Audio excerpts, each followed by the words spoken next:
Hello, my name is Damaris, but you can call me Dama. Today I will talk about the importance of cultivating a good relationship with our parents.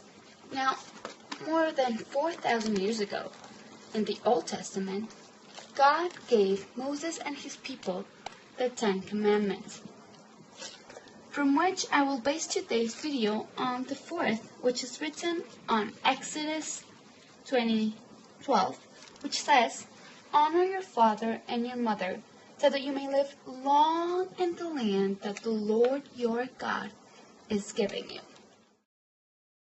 Now, why did God establish this as a commandment?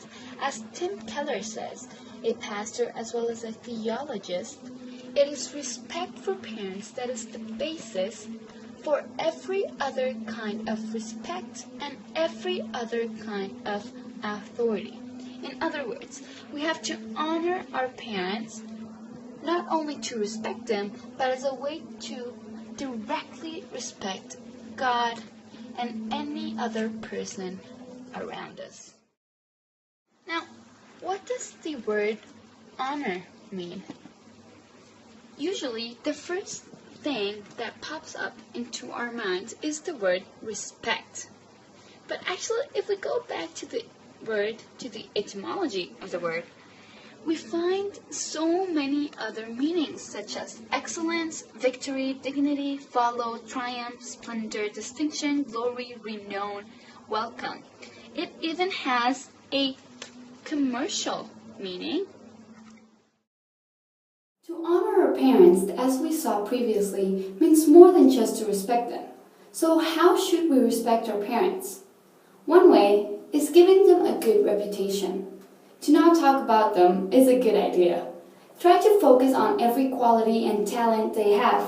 And we can also focus on the triumphs, the victories. We can compliment them on what they do right.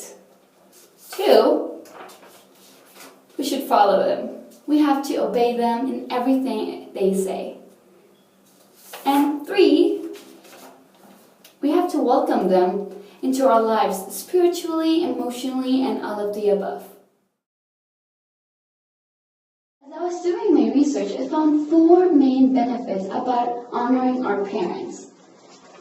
The first benefit is that it pleases the Lord. This means that we are liked and approved by God, based on Colossians 3:20. The second benefit is that we will live a longer life, based on Exodus 20:12. The third benefit is that God promises that we will lead a well, pleasing, and prosperous life. If we will go back to the meaning of well and prosperous, we see that it's connected to other 7 things. 1, He promises that He will give us the desires of our hearts. 2, He promises that we will never have to be afraid. 3, God will become our shield and helper. 4, He makes us wise. 5, He will bless us with bread and water. 6, He will give us peace. And 7, He will protect us from illness. The fourth and last benefit is that God promises that He will put joy in our hearts, based on Psalms 19:8. And remember, joy isn't an emotion, but a state of being that only God can provide. This story is one of the many occasions that Jesus publicly and completely insulted some of the Pharisees and the teachers of the law. In a pretty cool way, of course. This happened right after Jesus had walked on the water and they were now in Gennesaret. There, the disciples had just come back from the market and started eating without washing their hands. In this century, we will call them dirty. But back in that time, they were breaking one of the traditional ceremonies. And as usual, the Pharisees and the teachers of the law were waiting for a chance to catch Jesus red-handed. And this seemed like the perfect occasion. So in front of all the people, they asked Jesus directly this question. If you want to know what happened next, please stay to the next video. Thank you.